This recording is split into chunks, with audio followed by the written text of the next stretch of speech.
का दरवाजा खुला छोड़ोगे तो यही होगा, नींद भी नहीं तोड़ोगे तो यही होगा। दोस्तों, आज मैं जिस विषय पर आपसे बात करने जा रहा हूं वो इस मुल्क यानी आज के हिंदुस्तान और पहले के भारत का एक अहम दस्तावेज है। हिंदुस्तान जिसकी सीमाएं कभी एशिया के बड़े भूभाग पर थी, जो अफगानिस्तान से कन्याकुमारी तक फैली हुई थी, इस आर्यव्रत भूमि यानी आज के हिंदुस्तान के बाजू तब से लेकर अब तक धीरे धीरे कैसे कैसे और कब कब काटे गए, आज हम इसी विषय पर बात करेंगे। यूं तो हिंदुओं के पतन, संघर्ष और बिखरने की दास्तान कोई नई नहीं है। यहाँ कभी धर्म, कभी न्याय, कभी सत्ता और कभी ताकत के नाम पर हिंदू लड़ते गए हैं। महाभारत, रामायण, राजाओं के द्वारा किए गए नरसंहार और छोटी छोटी रियासतों की लड़ाइयाँ इस भूभाग को बांटने, कमजोर करने और बिखराव देने में अपना योगदान देती रही। लेकिन फिर भी कमाल है कि हिंदुओं की मूंछ की ऐंठन कभी भी कम नहीं हुई। वो हमेशा ही खुद को सर्वश्रेष्ठ समझते रहे और अपने मुल्क की सरहदों को खोते रहे।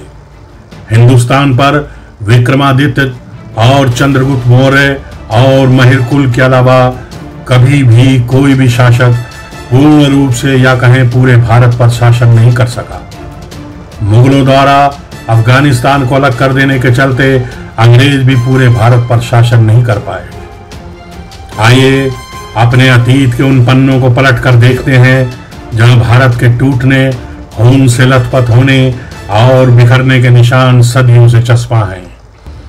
बौद्ध काल में अफगानिस्तान भारत का हिस्सा था, लेकिन ईसा पूर्व में यूनानी शासकों ने हमारी आपसी फूट के चलते इसके बड़े भाग पर कब्जा कर लिया और अपना शासन जमा लिया।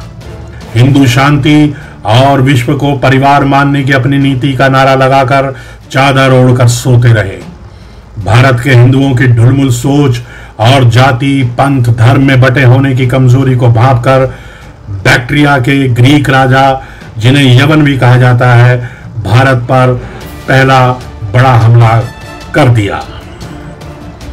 356 ईसा पूर्व में सिकंदर यानी अलेक्जेंडर ने हमला कर दिया। उसने अफगानिस्तान और भारत के उत्तरी पश्चिमी इलाके पर अपना झंडा लहरा दिया। आर्यव्रत यानी हिंदू चुप बैठे रहे। वो जब राजा पोरस की सरहद पर पहुंच गया तब भारतवंशी जागे। लोग कहते हैं सिकंदर हार गया था, जबकि असलियत ये है कि उसकी फौज थक चुकी थी, बीमार थी। फिर भी वो लड़े। फिर भी जाने से पहले उसने भारत के उत्तर पश्चिमी भाग और अफगानिस्तान को नहीं छोड़ा, बल्कि उसे अपने सेनापति सेल्यूकस को दे गया। बाद में यह हिस्सा चंद्रगुप्त मौर्य को दे दिया गया। हिंदू अब भी नहीं संभला। वो दुश्मन की चाल देखने की जगह नक्षत्रों की चाल पढ़ने में लगा रहा। इसके बाद के शासक डेमेट्रियस ने ईसा पूर्व 221-175 में भारत पर जबरदस्त आक्रमण किया। ईसा पूर्व 183 के आसपास उसने भारत के सबसे अहम हिस्से पंजाब और सिंध पर कब्जा कर लिया। उसने तब के साकल को अपनी राजधानी बनाया। इसी तरह यूक्रेटिदस ने भी भारत में घुसपैठ की और कई हिस्सों पर अपनी ताकत का झंडा गाड़ दिया। उसने तक्षशिला को अपनी राजधानी बनाया। अब तक विदेशी आक्रांता समझ चुके थे कि इस पृथ्वी पर कब्जा करने के लिए यही इलाका सबसे कमजोर कड़ी है। यहाँ वसुदेव कुटुंबकम की नीति ने हिंदुओं को धर्म की अफीम चटाकर पाप पुण्य के जाल में फंसा दिया और हिंदू चुपचाप अपनी जमीन गंवाते रहे, सोते रहे। आज भी हम बड़े गर्व से कहते हैं कि हमने कभी किसी पर आक्रमण नहीं किया। अब मालूम नहीं कि ये बात गर्व की है या गर्व की है। इसके बाद ईसा पूर्व 160-120 में ग्रीक राजा मिनेंडर, जिसे बौद्ध साहित्य में मिलिंद भी कहा जाता है, उसने पंजाब, स्वात घाटी से लेकर मथुरा तक अपने शासन का विस्तार किया। उसने भयानक नरसंहार किया। बाद में उसने बौद्ध धर्म में अपनी आस्था जता दी और बौद्ध धर्म को अपनाने की तरफ बढ़ चला। इसके बाद शक राज्य आया। यहां ध्यान देना होगा कि शक और शाक्य अलग अलग थे। ईसा पूर्व 78 में ही शक संवत की शुरुआत हुई, जो आज भी हिंदू कैलेंडर में दिखाई पड़ती है। शकों को उत्तरी चीन और यूरोप के मध्य में बसे झिंगजियांग प्रदेश का माना जाता है। ये जबरदस्त लड़ाका थे। इन्होंने भारत के एक बड़े भूभाग पर अपना शासन स्थापित किया था। पुराणों में शक जाति की उत्पत्ति सूर्यवंशी राजा नरिश्यंत से मानी गई है। इन्हें निम्न जाति का भी कहा गया है। घूम फिर कर बात यही है कि हिंदू फिर जात पात पंथ में बंटकर खंड खंड हो रहे थे। इसके बाद कुषाण आते हैं, जिन्हें तिब्बत के युइशी या कहें यूची कबीले का माना गया। कुषाणों ने हिंदू और यूनानी सत्ताधारियों को खदेड़कर काबुल, कंधार और अन्य स्थानों पर कब्जा कर लिया। दरअसल कुषाण स्वयं भी हूण जाति के लड़ाकों से जान बचाकर भागे थे। कुषाणों के सबसे शक्तिशाली सम्राट कनिष्क हुए। इसका शासन अफगानिस्तान, कश्मीर, सिंध, पेशावर और सारनाथ तक फैल गया था। एक और क्रूर और लड़ाका जाति ने भारत पर हमला किया। ये थी मध्य एशिया की एक खानाबदोश और जालिम जाति। हूणों के राजा तोरमन और उसके बेटे महिरकुल ने पंजाब, सिंध, मालवा में कब्जे के बाद हिंदुस्तान में अपने पांव पसार लिए। इधर हिंदू घोर अत्याचार सहकर भी आपसी चुगलखोरी में लगे रहे। हूणों की तबाही, लूट और कत्ल के कई किस्से हैं जिससे आज भी आपके रोंगटे खड़े हो जाएंगे। हूण कभी भी दक्षिण भारत पर अपना राज नहीं जमा सके। उन्होंने मंदिरों, बौद्ध मठों और जैन स्तूपों को जबरदस्त नुकसान पहुंचाया और भयानक लूटपाट की। आखिर में जब हिंदू एक हुए तो मालवा के राजा यशोवर्मन ने और बालादित्य ने मिलकर 528 ईस्वी में हूणों के राजा कोरमान को हरा दिया। इसके बाद हिंदू फिर सो गया और तभी 711 से 715 ईस्वी में शक, कुषाण और हूणों के पतन के बाद अरब और ईरानी यहां घुस गए। भारतीयों ने कभी भी खतरे को पहले से नहीं भांपा, युद्ध की तैयारी नहीं की। वो अपनी तबीयत के अनुसार हमेशा ही मुसीबत के सर पर आ जाने का इंतजार करते रहे। इधर तारीख बताती है कि तकरीबन 712 में इराकी शासक अल हजाज के भतीजे और दामाद मोहम्मद बिन कासिम ने 17 साल की उम्र में सिंध पर चढ़ाई कर दी थी। मोहम्मद बिन कासिम ने बलूचिस्तान को अपने कब्जे में ले लिया। सिंध के ब्राह्मण राजा दाहिर सैन का बेरहमी से कत्ल कर उनकी बेटियों को बंधक बना लिया और ईरान के खलीफाओं के लिए भेज दिया गया। कासिम ने सिंध के बाद पंजाब और मुल्तान को भी अपने कब्जे में कर लिया। वैसे तो इतिहास बताता है कि सिंध पर सन 638 से 711 ईस्वी तक कुल 74 सालों में 9 खलीफाओं ने 15 बार हमला किया। इसमें 15वें हमले की अगुवाई मोहम्मद बिन कासिम ने की थी। भारत के एकमात्र हिंदू राजा अकेले ही मोहम्मद बिन कासिम से लोहा ले रहे थे। राजा दाहिर सिंध के अंतिम हिंदू राजा थे। उनके समय में ही अरबों ने सबसे पहले सन 712 में भारत पर आक्रमण किया था, जहां पर राजा दाहिर सैन ने उन्हें रोका और उनके साथ जबरदस्त जंग की। उनका शासनकाल 663 से 712 ईस्वी तक रहा। उन्होंने अपने शासनकाल में अपने सिंध प्रांत को बहुत ही मजबूत बनाया, परंतु अपने राष्ट्र और देश की रक्षा के लिए उन्होंने उम्मेद शासन के जनरल मोहम्मद बिन कासिम से लड़ाई लड़ी और बदकिस्मती से वो लड़ाई हार गए। 712 में सिंधु नदी के किनारे उनकी मौत हो गई। राजा दाहिर की मौत के बाद उनकी बेटियों को उठा लिया गया। राजा दाहिर की 2 बेटियों को खलीफा के पास भेज दिया गया। खलीफा बिन अब्दुल मलिक ने दोनों बेटियों को 1-2 रोज आराम करने के बाद उनके हरम में लाने का हुक्म दिया। एक रात दोनों को खलीफा के हरम में बुलाया गया। खलीफा ने अपने एक अधिकारी से कहा कि वो मालूम करके बताए कि दोनों में से बड़ी बेटी कौन है। बड़ी ने अपना नाम सूर्य देवी बताया और उसने चेहरे से जैसे ही नकाब हटाया तो खलीफा उसकी खूबसूरती देखकर दंग रह गया और लड़की को हाथ से अपनी तरफ खींच लिया। लेकिन लड़की ने खुद को छुड़ाते हुए कहा, बादशाह सलामत रहे, मैं बादशाह के काबिल नहीं, क्योंकि आदिल इमामुद्दीन मोहम्मद बिन कासिम ने हमें 3 रोज अपने पास रखा है और उसके बाद खलीफा की खिदमत में भेजा है। शायद आपका दस्तूर कुछ ऐसा है, बादशाहों के लिए यह बदनामी जायज ना होगी। इतिहास के मुताबिक खलीफा वलीद बिन अब्दुल मलिक ने मोहम्मद बिन कासिम से बहुत नाराज होकर उसे उसके सामने पेश होने का हुक्म दे दिया। मोहम्मद बिन कासिम को बैल की मस्क से बने संदूक में डालकर वहां पर पहुंचाया गया। अब उनको 2 दिन तक लाया गया तो मश्क के ही भीतर दम घुटने से उसका दम निकल गया और उसकी लाश को दरबार पहुंचा दिया गया। कुछ इतिहासकारों का मानना है कि राजा दाहिर की बेटियों ने इस तरह से उससे अपना बदला लिया था। बिन कासिम सिंध में मोहम्मद साहब के परिवार को मारने आया था। मोहम्मद साहब का परिवार राजा दाहिर की हिफाजत में था। उन्होंने मरते दम तक उनकी रक्षा की। ये लोग लुटेरे और कातिल थे। इन लोगों ने मोहम्मद साहब के सारे परिवार को मार डाला। मोहम्मद साहब ने 13 शादियां की थी, पर आज भी उनके परिवार का एक भी सदस्य जिंदा नहीं है। लेकिन अफसोस कि आज पाकिस्तान में कासिम की जयकार है, ना कि राजा दाहिर की। इसके बाद आया 977 में गजनवी तुर्क शासन।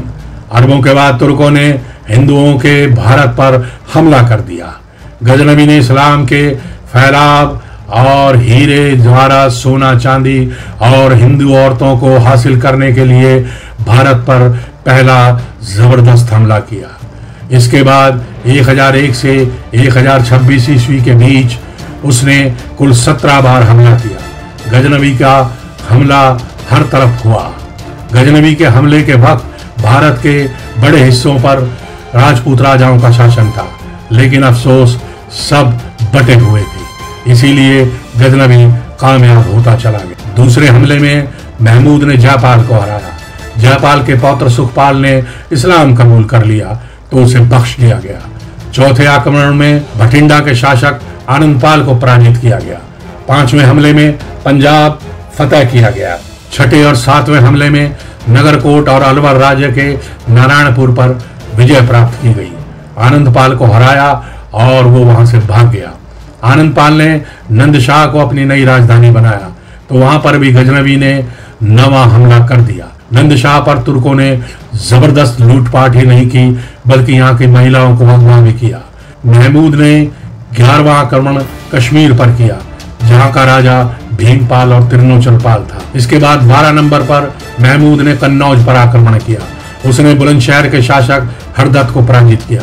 अपने 13वें अभियान में गजनवी ने बुंदेलखंड, किरात और लोहकोट आदि को जीत लिया। 14वां आक्रमण ग्वालियर तथा कालिंजर पर किया। उसने 15वें हमले में अपने लोदोगर, जैसलमेर, चिकलोदर, गुजरात तथा अनहिलवाड़ गुजरात पर आक्रमण कर वहां खूब लूटपाट की। मोहम्मद गजनवी ने अपना 16वां हमला 1025 ईस्वी में सोमनाथ पर किया। उसने वहां के प्रसिद्ध मंदिरों को तोड़ा और वहां का सारा धन और वैभव लूट लिया। इस मंदिर को लूटते समय महमूद ने लगभग 52,000 ब्राह्मणों और हिंदुओं का कत्ल कर दिया। 17वां आक्रमण उसने सिंध और मुल्तान के तटवर्ती इलाकों में जाटों पर किया। बटे हुए जाट भी इसमें पराजित हो गए। इसके बाद हमलों का सिलसिला बढ़कर तुर्कों तक पहुंच गया। ये वक्त था गौर तुर्क शासन का। महमूद गजनवी के बाद मोहम्मद गौरी ने भारत पर हमला कर हिंदुओं का अंधाधुंध कत्लेआम किया और लूटपाट मचाई। इसका पूरा नाम शहाबुद्दीन उर्फ मोइजुद्दीन मोहम्मद गौरी था।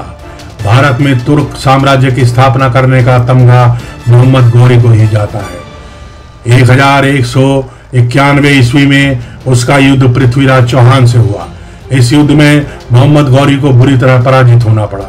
इस युद्ध में गौरी को बंधक बना लिया गया, लेकिन पृथ्वीराज चौहान ने उसे छोड़ दिया। यही पृथ्वीराज चौहान की बड़ी भूल थी कि उन्होंने इन लुटेरों पर दया दिखाई और भरोसा किया। इसके बाद मोहम्मद गौरी ने अधिक ताकत के साथ पृथ्वीराज चौहान पर हमला कर दिया। तराइन की यह दूसरी जंग 1192 ईस्वी में हुई। अब की बार इस युद्ध में पृथ्वीराज चौहान हार गए और उनको बंधक बना लिया गया। मोहम्मद गौरी ने पृथ्वीराज वाली गलती नहीं की और उनकी आंखें निकलवाकर आखिर में उनका कत्ल कर दिया। इस शहादत से भी हिंदुओं ने धोखेबाजों से कुछ नहीं सीखा। वो कल भी बटे हुए थे, वो आज भी बटे हुए हैं और वो आगे भी बटे ही रहेंगे। ऐसा ही लगता है क्योंकि 1947 का बंटवारा इसका बहुत ताजा सबूत है। इसके बाद 1206 से 1290 तक यानी 1290 तक यहाँ हमारा कत्ल करने के लिए पधारे गुलाम वंश के लोग। 1206 से 1290 ईस्वी के बीच दिल्ली सल्तनत पर जिन पर तुर्क बादशाहों द्वारा हुकूमत की गई उन्हें गुलाम वंश का शासक कहा जाता है। गुलाम वंश का प्रथम शासक कुतुबुद्दीन ऐबक था। उसने 1194 ईस्वी में अजमेर को जीतकर यहाँ के जैन मंदिर और संस्कृत विश्वविद्यालय नष्ट कर दिए। उसके मलबे पर कुव्वल उल इस्लाम 2.5 दिन का झोंपड़ा का निर्माण करवाया। इसके अलावा उसने दिल्ली स्थित ध्रुव स्तंभ के आसपास के नक्षत्रालयों को तोड़कर बीच के स्तंभ को कुतुब मीनार नाम दिया। इसके बाद हिंदुओं की इस धरती पर इसी वंश के आराम शाह, इतलुमिश, रुकुनुद्दीन, फिरोज शाह, रजिया सुल्तान, मुइजुद्दीन, ब्रह्म शाह, अलाउद्दीन मसूद, नसीरुद्दीन महमूद शासक रहे। इसके बाद गयासुद्दीन बलबन 1250 से 1290 तक दिल्ली के सुल्तान बने। गुलाम राजवंश ने लगभग 84 वर्षों तक शासन किया, लूटपाट की और अय्याशी की। इसके बाद एक और लुटेरा आया। कहते हैं ना, दूध के बर्तन का मुंह खुला रखोगे तो बिल्ली तो मुंह मारेगी ही। यही हाल हिंदुओं का रहा। इन्होंने कभी भी देश की सीमाओं को मिलकर सुरक्षित नहीं किया, इसीलिए विदेशी आते रहे और यहाँ लूटपाट और कत्लेआम करते रहे। 1290 से 1320 तक यहाँ क्रूरता करने वाले जो नए लुटेरे आए थे वो खिलजी वंश के थे। जलालुद्दीन खिलजी को गाजी की उपाधि मिली। उस वक्त भी गाजी की उपाधि उसे ही मिलती थी जो काफिरों का कत्ल करने वाला होता है। काफिर यानी यकीनन उस वक्त हिंदू ही थे। तुगलक वंश सन 1412 तक यहाँ भारत में शासन करता रहा। 1399 में तैमूर लंग के दिल्ली पर हमले के साथ ही तुगलक सल्तनत का अंत माना जाता है। इसके बाद हिंदुस्तान नाम की इस धर्मशाला में आदम के लोधी वंश के हत्यारे और आक्रांता। लोधी वंश सन 1426 से 1451 तक रहा। कई अफगान सरदारों ने पंजाब में अपनी स्थिति मजबूत कर ली थी। इन सरदारों में सबसे अहम था बहलोल लोधी। दिल्ली में पहले शासक तुर्क थे, लोधी शासक अफगान थे। बहलोल लोधी के बाद सिकंदर शाह लोधी और इब्राहिम लोधी ने दिल्ली पर शासन किया। इब्राहिम लोधी 1526 ईस्वी में पानीपत की पहली लड़ाई में बाबर के हाथों मारा गया और उसी के साथ ही लोधी वंश की समाप्ति हो गई। बाबर मुगल था या चंगेजी, इस पर भी दो राय हैं जिसे आगे समझेंगे। मगर इस बात से भी बड़ी मुसीबत अभी आगे आने वाली थी। सन 1525 से 1556 तक यहाँ मुगल और अफगान वंश छाने वाले थे। अगर इतिहास पर नजर डालें तो हिंदुओं के लिए क्रूर शासक और हिंदुस्तानियों का सबसे बड़ा कातिल चंगेज खान यहाँ आ चुका था। चंगेज खान वैसे चीन के पास मंगोलिया देश का था। यह मंगोल से मंगोल और फिर मुगल हो गया।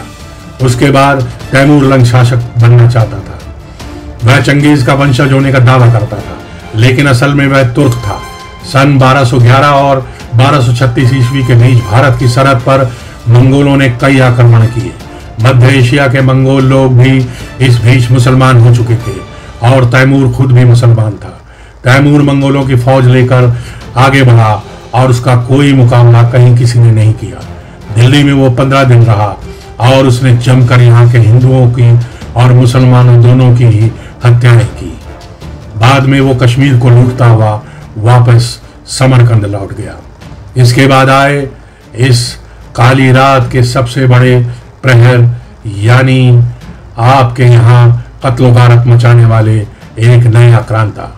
1526 ईस्वी में पानीपत के प्रथम युद्ध में दिल्ली सल्तनत के अंतिम वंश लोधी वंश के सुल्तान इब्राहिम लोधी की पराजय के साथ ही भारत में मुगल वंश की स्थापना हो गई थी। इस वंश का संस्थापक बाबर था, जिसका पूरा नाम जहीरुद्दीन मोहम्मद बाबर था। इतिहासकार मानते हैं कि बाबर अपने पिता की ओर से तैमूर का 5वां एवं माता की ओर से चंगेज खान मंगोल नेता का 14वां वंशज था। वह खुद को मंगोल ही मानता था, जबकि उसका परिवार तुर्की जाति के चगताई वंश में आता था। पंजाब पर कब्जा करने के बाद बाबर ने दिल्ली पर हमला कर दिया। बाबर ने कई लड़ाइयां लड़ी। उसने घूम घूम कर उत्तर भारत के मंदिरों को तोड़ा, उनको लूटा, कत्लेआम किया। उसने ही अयोध्या में राम जन्मभूमि पर बने मंदिर को तोड़वाकर अपने नाम की एक मस्जिद बनवा दी थी। बाबर केवल 4 सालों तक ही भारत पर राज कर सका। उसके बाद उसका बेटा नसीरुद्दीन मोहम्मद हुमायूं दिल्ली के तख्त पर बैठ गया। हुमायूं के बाद जलालुद्दीन मोहम्मद अकबर साहब आए, जिन्हें द ग्रेट अकबर भी कहा जाता है, जिनके नाम के हम गीत गाते हैं, जिनके नाम पे फिल्में बनाई जाती हैं। लेकिन अकबर की ज़कात की पॉलिसी, अकबर के जुल्म कोई अपने मुंह से नहीं बोलता, जबकि इतिहास में ये हकीकत दर्ज है। अकबर की बीवी हिंदू यानी जोधाबाई थी। अब अकबर की बीवी जोधाबाई क्यों बनी, इस पर बात करके उनके पिता और खुद को शर्मिंदा करने से ज्यादा और कुछ नहीं मिलेगा। अकबर के बाद नूरुद्दीन सलीम, जहांगीर के बाद शहाबुद्दीन मोहम्मद शाहजहां, शाहजहां के बाद महिउद्दीन मोहम्मद औरंगजेब के बाद अंतिम मुगल बादशाह बहादुर शाह जफर दिल्ली का सुल्तान बना। ये सभी मुगल शासक या तो रंगबाज थे या अय्याश थे। इनकी प्रेम की दास्तानों को भी हिंदू फक्र से सुनते और सुनाते हैं। ये भी एक शर्म की ही बात है। लेकिन कहते हैं ना, जब बाजार में खुली लूट मची हो और दुकानदार गायब हो तो दुकान को सभी लूट लेते हैं, चाहे वो भीतर वाले हों या फिर बाहर वाले। यही मौका देखकर 17वीं शताब्दी के प्रारंभ में अंग्रेजों की ईस्ट इंडिया कंपनी जो यहाँ व्यापार करने आई थी, उसने देखा कि यहाँ तो सब कुछ लचर पचर है और यहाँ की व्यवस्था बिल्कुल चरमराई हुई है और मालो असबाब यानी मसाले, सोना, चांदी, हीरे भरपूर हैं। तब उन्होंने यहाँ के भारतीयों की फौज बनाकर यहीं के तख्त पलटने का काम और अपने मंसूबे को अंजाम तक पहुंचाया। धीरे धीरे इन्होंने बंबई यानी मुंबई, मद्रास यानी चेन्नई तथा कलकत्ता यानी कोलकाता पर कब्जा कर लिया। उधर फ्रांसीसियों ने माहे, पांडिचेरी तथा चंद्रनगर पर कब्जा कर लिया। बहादुर शाह जफर का दिल्ली पर शासन था तो हैदराबाद में निजाम शाही वंश का शासन था। अंग्रेजों ने भारतीय फौजियों की मदद से यहीं के बादशाहों को रौंद दिया। अंग्रेजों का सबसे कड़ा मुकाबला मराठों, सिखों और राजपूतों से हुआ, लेकिन धीरे धीरे वो भी कमजोर पड़ गए। अगर सच में देखें तो हिंदुस्तान में हिंदुओं के लिए लड़ने वाले 3 ही शेर हुए हैं। पहले छत्रपति शिवाजी, दूसरे गुरु गोविंद सिंह और तीसरे सुभाष चंद्र बोस। बाकी सब राजा तो अपनी सत्ता पर आंच आने पर ही लड़े थे, कभी किसी ने पूरे हिंदुस्तान या हिंदुओं की लड़ाई नहीं लड़ी। इधर भारतीय राजाओं की आपसी फूट का फायदा उठाते हुए ईस्ट इंडिया कंपनी ने धीरे धीरे पूरे भारत पर अपना झंडा लहरा दिया। ईस्ट इंडिया कंपनी की नीतियों ने साजिशों का पूरा जाल फैला रखा था। कंपनी के शासनकाल में भारत का प्रशासन एक के बाद एक 22 गवर्नर जनरलों के हाथ में रहा। 1857 के मंगल पांडे विद्रोह, मेरठ वाले और लक्ष्मीबाई के विद्रोह के बाद कंपनी के हाथ से भारत का शासन ब्रिटिश राज के पास आ गया। 1857 से लेकर 1947 तक यहाँ ब्रिटेन का राज रहा। उन्होंने भी जुल्म की कोई कमी नहीं की। इससे पहले कंपनी ने लगभग 100 वर्षों तक भारत पर राज किया। फिर सीधे सीधे क्वीन एलिजाबेथ की हुकूमत के तहत ये शासन चला गया। कुल 200 वर्षों तक अंग्रेजों ने भारत पर हुकूमत की। बाद में भगत सिंह, गांधी जी, वीर सावरकर जैसे कई वीरों और हिंदू मुस्लिमों के आंदोलन के चलते अंग्रेज दबाव में आ गए। दरअसल तब तक वो हिंदुस्तान को पूरी तरह लूट भी चुके थे। अब उनको यहाँ ज्यादा रुकने की भी कोई जरूरत नहीं थी। हमारा कोहिनूर का हीरा आज भी उन्हीं के कब्जे में है। 1947 में जाते जाते अंग्रेजों ने एक ऐसी चाल खेली जिसके जख्म शायद ही कभी भरे। उन्होंने भारत का धर्म के आधार पर विभाजन कर दिया। यहाँ पर कुछ मुस्लिम और कुछ हिंदू नेता अपना अपना गढ़ बनाकर बैठ गए और एक दूसरे से अलग होने की हामी भरने लगे। यहाँ भी आपसी फूट और धर्म ने ही मुल्क को तोड़ दिया। भारत बंट गया। लाखों हिंदू कत्ल हो गए या बेघर हो गए।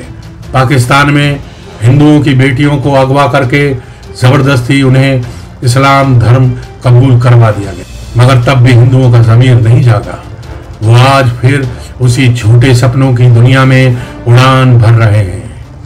काश हिंदू और हिंदुस्तानी अब भी जाग जाए। अगर मुट्ठी भर अंग्रेज यहाँ मुगल सल्तनत गिरा सकते थे तो करोड़ों भारतीय कई सदियों तक क्या भांग पीकर सोते रहे थे? उन्होंने क्यों नहीं विदेशी या मुगल शासन को उखाड़ फेंका, या फिर उनकी फूट ने ही उनको अपने में डुबो दिया। शुक्र मानो अंग्रेजों का, जिन्होंने उस क्रूर इस्लामिक शासन से हमें हमेशा के लिए मुक्ति दिलवा दी। वरना आज पूरा हिंद न जाने किस पद्धति या मजहब में जी रहा होता। अब कोई हिंदू ये ना कहे कि हमने कभी किसी पर कोई हमला नहीं किया। हम तो सारे विश्व को अपना घर मानते हैं। हमारी हस्ती बरकरार है। आसपास नजर डालो तो पता चलेगा कि हिंदुस्तान के अधिकतर मुस्लिम उन्हीं विदेशी आक्रांताओं के जुल्म से तंग आकर हिंदू से दूसरे धर्मों में चले गए थे। वो सभी मुस्लिम जो कभी आर्यपुत्र थे आज भी एक सबूत की तरह इस जमीन पर, इस हिंदुस्तान पर मौजूद है। अपनी तारीख पढ़ो, सीखो दास्तानों से, उठा था किस तरह धुआं आशियानों से।